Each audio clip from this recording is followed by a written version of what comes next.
วันนี้เราเปลี่ยนสถานที่นะครับมาที่ Atlantic City กันครับผมมาเล่นทัวร์นาเมนต์ Buy In 800การันตี 200,000 แล้วก็พรุ่งนี้มี Buy In 1,100 เป็น Survivor Tournament นะครับ Atlantic City หรือว่าเรียกสั้นๆว่า AC นะครับคือที่นี่เนี่ยเป็นที่แรกเลยที่ผมมาหัดเล่นโป๊กเกอร์ที่อเมริกานะครับก็ไม่ได้มาหลายๆปีแล้วนะครับลองเข้าไปดูกันครับว่าจะเป็นยังไงไปเลยครับเมื่อกี้เพิ่งเข้าไปมาครับผมสรุปว่าทัวร์นาเมนต์แคนเซิลครับผมโคตรเซ็งเลยก็แคนเซิลทั้งวันนี้แล้วก็พรุ่งนี้ผมก็แคนเซิลเนี่ยตอนแรกจองโรงแรมตรงนั้นไว้ครับฮาลัสก็เลยกะว่าเดี๋ยวจะเล่นแคชเกมสักพักหนึ่งแล้วก็คงขับรถกลับวันนี้แล้วครับไม่พักต่อละหลังจากที่ทัวร์นาเมนต์แคนเซิลนะครับแต่ว่าไหนๆเรามาแล้วก็เล่นแคชเกมสักหน่อยครับเข้าไปเล่น 2-5 no limit กันครับผมแฮนด์แรกครับอันเดอร์โดยการโอเพ่นมาที่15ครับ EPMP cut off call มาครับเราอยู่ที่บัตเทิลครับมีคู่ควีนครับผมนั่งยังไม่ถึงออร์บิทเลยครับเราตีเบ็ดไปที่85ครับผมทุกคนคอหมดเลยครับผมแบบโอ้โหบ้าไปแล้วครับมากันเพียบฟลัปมาเป็น10 3 4เรนโบว์ครับคือมันก็เป็นฟับที่ดีแหละแต่ว่ามันก็อันตรายเพราะว่าเราเป็นมัลติเวย์นะครับมากันหลายคนมากๆครับผมอันเดอร์เดอการเช็คครับ Early Position Check MP Bet มาที่150ครับ Cut Off Call คราวนี้พอ MP Bet มาที่150แล้ว Cut Off Call เนี่ยใจของผมลึกๆเนี่ยผมคิดว่าอันตรายแล้วล่ะเพราะว่ามันอาจจะมีใครสักคนหนึ่งที่มี2คู่หรือว่ามีเซตตรงนี้แล้วได้ง่ายๆเลยนะครับคราวนี้ MP เนี่ยพอเขาเบ็ดมาที่150เนี่ยเขาจะเหลืออยู่ข้างหลังประมาณ300กว่าๆนะครับคือทั้งหมดที่เขามีเลยผมคำนวณว่าเขาน่าจะมีประมาณ500นะครับคราวนี้ผมคิดว่าถ้าเราคอเฉยๆคนนี้เนี่ยเราอาจจะลากผู้เล่นคนอื่นเข้ามาอีกนะครับมันจะยิ่งแย่เข้าไปอีกแล้วก็คนที่มันอันตรายจริงๆเลยผมคิดว่าจะเป็น cut off เพราะว่า cut off มีผม cover เขาอาจจะ slow play พวกเซตพวกอะไรพวกนี้มาได้นะครับส่วนคนที่อยู่ middle position เนี่ยเขาเหลืออยู่ข้างหลังไม่เยอะถ้าเกิดจะโดนก็เราอาจจะโดนแค่500ตรงนี้นะครับก็เลยตัดสินใจที่จะ raise ไปเลยครับ500ครับผม middle position คิดสักพักหนึ่งครับแล้วเขาก็all in มาครับคราวนี้มาถึง cut off ครับ cut off เขาก็แทง cut off เนี่ยเป็นคนเอเชียนะครับผมมานั่งโต๊ะนี้เนี่ยเขาก็เสียไปประมาณพอร์ต2พอร์ตนิดๆนะครับแต่ว่าใจผมเนี่ยก็ยังคิดว่าเขาตอนนี้น่าจะยังไม่ทิ้วแล้วก็ด้วยการเล่นของเขาที่เบ็ดแล้วก็คอตรงนี้เนี่ยมันดูค่อนข้างสตรองเหมือนกันครับในระหว่างที่เขาคิดอยู่เนี่ยผมภาวนาให้เขาโฟนะครับผมไม่อยากให้เขาแจม all in สวนมาครับยังไม่ทันไรเลยครับเขา all in มาครับ cover ผมครับมี 1,200 ครับเราหลังจากที่เบ็ดไปที่500เนี่ยเราเหลืออยู่ข้างหลังประมาณ350นะครับคือใจผมคิดว่าเราตามชัวร์แต่ก็โฟไม่ได้นะครับเอาเงินใส่เข้าไปเยอะเกินแล้วก็คอครับผมคราวนี้ผมเพิ่งรู้ว่าที่โบกาต้าเนี่ยมันสามารถรัน2ครั้งได้บน 2-5 แล้วก่อนที่เทิร์นมันจะมาเนี่ยผมหันไปบอกกับคนที่อยู่คัตออฟว่าเฮ้ยยูมีเซตเหรอเหตุผลที่ผมถามเนี่ยเพราะว่าผมอยากรู้ว่าผมนำอยู่หรือผมตามอยู่นะครับส่วนคนที่อยู่ตรง middle position นะผมไม่ได้ห่วงอะไรเท่าไหร่เขาก็ไม่ยอมตอบผมครับเงียบผมก็ถามเขา 2-3 รอบเขาก็เงียบครับแล้วเขาก็บอกดีลเลอร์ว่ารันครั้งเดียวก็โดยที่เขาไม่ถามผมเลยว่าจะรัน2ครั้งหรือครั้งเดียวนะครับเขาบอกดีลเลอร์เลยรันครั้งเดียวผมก็โอเคทำอะไรไม่ได้นะครับเทิร์นมาเป็น8ครับริเวอร์มาเป็นควีนครับคราวนี้เราแทบจะมีนัดเลยแหละเพราะว่าไม่มีใครที่จะเล่นมาด้วยแจ็คกับ9อยู่แล้วนะครับคราวนี้มันเป็นสถานการณ์ที่ค่อนข้างจะแปลกครับพอมาถึงริเวอร์เนี่ยโดยปกติแล้วเนี่ยคนที่อยู่คัตออฟเนี่ยเขาจะต้องเปิดก่อนแล้วก็คนที่อยู่ middle position เนี่ยถ้าเขามีพวกเซตอะไรพวกนี้เขาก็เปิดได้แต่พอมาถึงริเวอร์ปุ๊บทุกคนนิ่งหมดเลยครับไม่มีใครยอมเปิดเพราะฉะนั้นผมมีท็อปเซตตรงนี้นะครับผมก็ไม่ลีลาครับผมก็เปิดไพ่ผมไปเลยคราวนี้คนที่อยู่ middle position เขาก็มักไพ่เขาทิ้งไปนะครับคราวนี้คนที่อยู่คัตออฟเขาก็ทำท่าเซ็งๆนะครับเหมือนแบบไพ่เขานำผมก็ถามเขาอีกเฮ้ยยูไพ่นำไอหรอคราวนี้เขาก็นิ่งไม่ยอมตอบผมก็ยังทำท่าเหมือนกับว่าไพ่ผมไปแบบแบดบีทใส่เขาตรงริเวอร์นะครับผมก็เลยบอกดีลเลอร์ว่าผมขอดูไพ่เขาหน่อยซึ่งจริงๆผมขอดูได้เพราะว่าเขาต้องเปิดไพ่ให้ผมดูตั้งแต่แรกอยู่แล้วนะครับเขาบอกยูอยากเห็นเนาะผมบอกว่าก็ยูไม่บอกว่ายูมีอะไรยูนำก็ไม่บอกยูตามก็ไม่บอกดีลเลอร์ก็เลยบังคับให้เขาเปิดออกมานะครับเขามีเอสกับ3ออฟสูตรครับผมคือจริงๆแฮนด์นี้ถ้าเขาแค่บอกว่าผมนำ ผมไม่พูดอะไรเลยจบผมไม่ได้อยากให้เขาเปิดอะไรด้วยแต่ว่าเขามาแอคเหมือนกับว่าเขาอะนำผมก็เลยแบบบังคับให้เขาเปิดนะครับซึ่งจริงๆสถานการณ์ตรงเนี้ยผมไม่ต้องบังคับให้เขาเปิดก็ได้แต่ว่าสถานการณ์นี้มันเหมือนเป็นสถานการณ์แบบว่าเขาไม่ยอมผมไม่ยอมเขามากกว่านะครับคราวนี้ MP ผมไม่รู้เหมือนกันว่าเขามีอะไรนะครับแต่ว่าได้ยินแว่วๆแหละว่าเขาน่าจะมี10นะครับก็คือไพ่เราอะเป็นเบสแฮนด์ตั้งแต่ตรงฟับอยู่แล้วนะครับเราไม่ได้ตามคราวนี้แฮนด์ต่อไปครับ Under the Gun ครับ Under the Gun เนี่ยเป็นผู้เล่นที่เขาเล่นอยู่ที่ MGM บ้างอยู่แล้วผมก็ตกใจมาเจอเขาที่นี่นะครับก็เป็นผู้เล่น Too Far ที่นู่นเขา Open มาที่20ครับมี Early Position Middle Position Small Blind Call มาคราวนี้เราอยู่ที่ Big Blind ครับมี Queen กับ Jack ครับซึ่งผมคิดว่า Under the Gun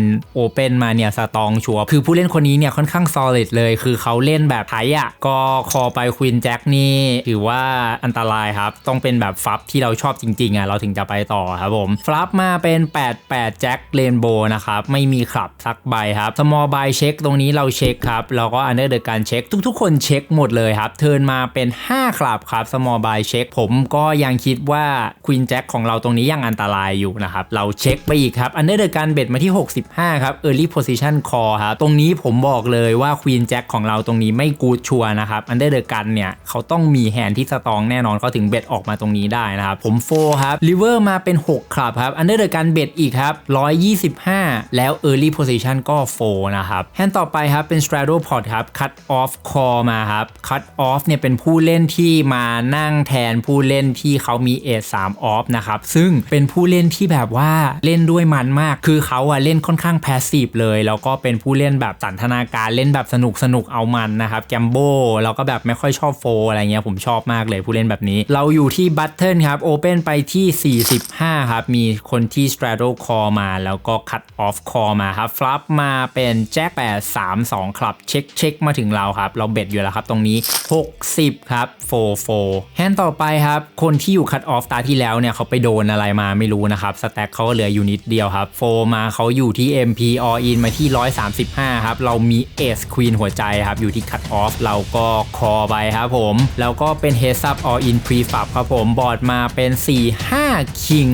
67ครับเขาโชว์ Ace 9 Off สูตรมาเราก็ได้เพิ่มมาอีก130ครับไปกันต่อครับ Middle Position Call มาครับเราอยู่ที่ High Jack ครับ Open ไปที่25ครับมี Big Blind แล้วก็มี Middle Position Call มาครับเป็น3คนไปที่ Flop มาเป็น579 Rainbow นะครับคือบอร์ดเนี่ยมันเป็นแบบบอร์ดต่ำๆเลยนะครับไม่ฮิตอะไรเราเลย Big Blind เช็ค Middle Position เช็คแล้วเราก็เช็คครับเทิร์นมาเป็น6ครับผม Big Blind เช็ค Middle Position เบ็ดมาที่35ครับคือบอร์ดตรงนี้เนี่ยมันเละเทะแล้วนะครับเราโฟครับ Big Blind Call มา River มาเป็น King Club ครับเช็คBig Blind โชว์ Queen กับ8หัวใจครับมี Straight ครับไปกันต่ออีกแฮนด์นึงครับ Middle Position Call มาก็คือคนที่มี Ace 9 Off สูตรนะครับเราอยู่ที่ High Jack มี10กับ9 Off ครับเรา Open ไปที่25เพราะว่าเราอยากเล่นกับเขานี่แหละครับ Flop มาเป็น Ace King 2 ครับเขาเช็คเราเบ็ดไปที่15ครับเขา Call มาคือถึงแม้ฟับนี้มันจะดีกับ range ของเราแต่ว่าพอเราเบ็ดไปติดตรงนี้นะครับเราก็ไม่ควรที่จะบัฟแล้วเพราะว่าไพ่ของเรามันไม่มี equity ที่จะพัฒนาไปได้นะครับเทิร์นมาเป็น7 Space ครับเขาเช็คเราเช็คครับ River มาเป็น2หัวใจเขาเบ็ดมาที่75นะครับทำอะไรไม่ได้โฟครับคราวนี้เราขยับกันไปที่แฮนด์ต่อไปครับเป็นแฮนด์ติดเลยครับ High Jack Call มาก็คือคนตายที่แล้วนี่แหละครับเราอยู่ที่ Cut Off ครับคราวนี้เรามี King Queen Off สูตรครับ Open ไปที่25เหมือนเดิมครับอยากเฮดซับกับเขา Call มาครับ Flop มาเป็น King Jack 3 Rainbow เขาเช็คครับเราเบ็ดไปเบาๆเหมือนเดิมครับ15ครับคราวนี้เรามีจริงละเขา Call มาครับเทิร์นมาเป็น5 Diamond ครับเขาเช็คตรงนี้ก็ยังเซฟอยู่ครับเบ็ดเพื่อ value ครับผม45ครับเขาก็ยังคอมาอีกครับ River มาเป็น7หัวใจครับเขาเช็คอีกครับคราวนี้เราน่าจะต้อง target พวกแฮนด์ที่เป็นคู่แต่ว่ามันเป็นคู่ที่ต่ำกว่าคู่คิงนะครับอาจจะเป็นแบบพวกแจ็ค10อาจจะเป็นแบบคู่6คู่9อะไรประมาณนี้นะครับกลางๆเราก็เลยเบ็ดไซส์เล็กออกไปครับ70ครับผมเขาก็คิดสักพักนึงครับคิดแล้วก็โฟครับแล้วก็โชว์แจ็คมาให้เราดูใบหนึ่งครับผมไปกันต่อครับ Middle Position Call มาครับคนเดิมเลยครับเรามี10กับ8 Space นะครับอยู่ที่ High Jack ครับผม Open ไปที่25 ครับคราวนี้คัตออฟคอมาครับคัตออฟเนี่ยเป็นคนที่เพิ่งเสียพอร์ตก่อนหน้านี้ไปเยอะเลยครับลบไปประมาณ500นะครับแล้วเขาเพิ่งบายมาเต็มเลยอะประมาณ1,000อะเขาคอแล้วก็ middle position ครับคอมาด้วยครับฟลอปมาเป็นแจ็ค97Rainbow Middle Position Check ครับตรงนี้เรามีนัดครับผมก็ใช้ไซส์เบ็ดไปเบาๆไซส์เนี้ยเราสามารถเบ็ดด้วยอะไรก็ได้นะครับอาจจะบัฟก็ได้อาจจะแบบมี Queen 10อาจจะมี King Jack อะไรพวกนี้ก็ได้เราก็ใช้ไซส์นี้หมดนะครับเบ็ดไปที่30ครับคราวนี้ครับ Cut Off ครับผมเรสกลับมาที่75ครับโอ้โหคือเป็นความฝันของเราเลยนะครับที่ถูกเรสตรงนี้ Middle Position 4ครับคราวนี้กลับมาถึงเราครับก็อยู่ที่ว่าเราจะเรสเพิ่มไปเลยตรงนี้หรือว่าเราจะแค่คอเฉยๆแล้วก็ไปเรสตรงเทิร์นนะครับแต่ว่าความคิดของผมเนี่ยคือเทิร์นเนี่ยมันจะมาเป็นแบดคัทได้ค่อนข้างเยอะเหมือนกันถ้าเกิดว่ามันมาเป็น8ถ้ามันมาเป็น10เราอาจจะไม่ได้แอคชั่นก็ได้คือถ้าสมมุติว่าเขามี2คู่หรือเซตอะไรตรงนี้เราก็อาจจะออินกันเลยตรงนี้ก็ได้นะครับก็เลยตัดสินใจที่จะรีเรสกลับไปนะครับตรีเบทกลับไปที่180ครับไม่ใหญ่มากเกินครับผมเขาก็แทงแป๊บนึงครับแล้วตัดสินใจที่จะคอมาพอเขาคอมาตรงนี้เนี่ยผมคิดว่าเขาไม่น่าจะมี2คู่หรือว่าเขาไม่น่าจะมีเซตละอาจจะมีพวกแจ็ค10แจ็ค8หรือว่าเอสแจ็คอะไรตรงนี้เพราะผมคิดว่าถ้ามี2คู่เขาน่าจะเลสผมคืนมาตรงนี้เลยนะครับแต่ก็ไม่แน่แหละเขาอาจจะสโลว์เพลย์ก็ได้นะครับเรามาดูที่เทิร์นกันครับเทิร์นมาเป็น3คลับครับก็ยังเซฟอยู่ครับตรงนี้ผมก็ยังคิดว่าผมไม่จำเป็นที่จะต้องเบ็ดใหญ่มากนะครับคือสแต็กเขาเนี่ยเหลือข้างหลังอยู่ประมาณ500กว่านะครับผมก็เลยคิดว่าเฮ้ยเบ็ดไปสักครึ่งนึงของสแต็กเขาละกันเผื่อถ้าเขาคอมาเขาจะได้คอมมิตนะครับเบ็ดไปที่250ครับเขาแทงอยู่นานเหมือนกันครับแล้วในที่สุดเขาแจมสวนกลับมาครับ542ครับเรา snap call ครับผม river มาเป็น king space ครับผมคิดว่าใบนี้เนี่ยน่าจะยังเซฟสำหรับเราอยู่นะครับผมไม่รอให้เขาเปิดนะครับผมคิดว่าผมน่าจะมีนัดอยู่ตรงนี้แหละผมก็เลยโชว์ไปให้เขาดูก่อนนะครับไม่รอให้เขาเปิดก็กู๊ดครับแฮนนี้แฮนต่อไปครับ under โดยการ open มาที่20ครับก็คือ MGM player ที่ผมพูดไว้ตั้งแต่ต้นนั่นแหละครับ early position call มา small blind call มาเราอยู่ที่ big blind มี queen jackออฟสูตรคอไปครับผมฟลอปมาเป็นแจ็ค42ไดมอนด์ครับเราฟับทริปตรงนี้โอ้โหคือเซสชันนี้นี่รันดีจริงๆครับเช็คมาถึง Early Position ครับ Early Position ก็คือคนที่เสียพอร์ตให้เราแฮนด์ที่แล้วนะครับเขาเบ็ดมาที่20ครับตรงนี้เรา Slow Play ครับผมไม่เลทครับคอไปก่อนครับที่เหลือโฟนไปหมดเทิร์นมาเป็น Ace Diamond คราวนี้มันเข้าฝัดนะครับผมไม่คิดว่าเขามีฝัด draw แหละแต่ว่าถ้าเช็คตรงนี้เนี่ยเราจะถูกเช็คแบ็กเยอะมากเลยนะครับก็เลยเบ็ดไปเบาๆครับ30ครับเขาโฟครับผมขยับกันไปอีกแฮนด์ครับอันเดอร์เดอร์การเบ็ดมาที่20ครับเขาเหลือข้างหลังอยู่ประมาณ200นะครับสแต็กเขาค่อนข้างช็อตครับเราอยู่ที่บัตเทิลครับตุยเบทไปที่50ครับเนื่องจากว่าอย่างที่บอกว่าสแต็กเขาเหลือไม่เยอะนะครับเราไม่ต้องตุยเบทเยอะ small blind call มาแล้วก็อันเดอร์เดอร์การ call มาครับฟลอปมาเป็น ace 9 rainbow ครับเช็คมาถึงเราเบ็ดไปที่30ครับมี small blind call มา small blind ก็คือคนที่เขาเสียให้เราแฮนด์ที่แล้วนะครับอันเดอร์เดอร์การ4ครับผมเทิร์นมาเป็น7 diamond นะครับเขาเช็คอีกตรงนี้เนี่ยผมคิดว่าเขาน่าจะมีเอสแน่นอนถึงแม้ว่า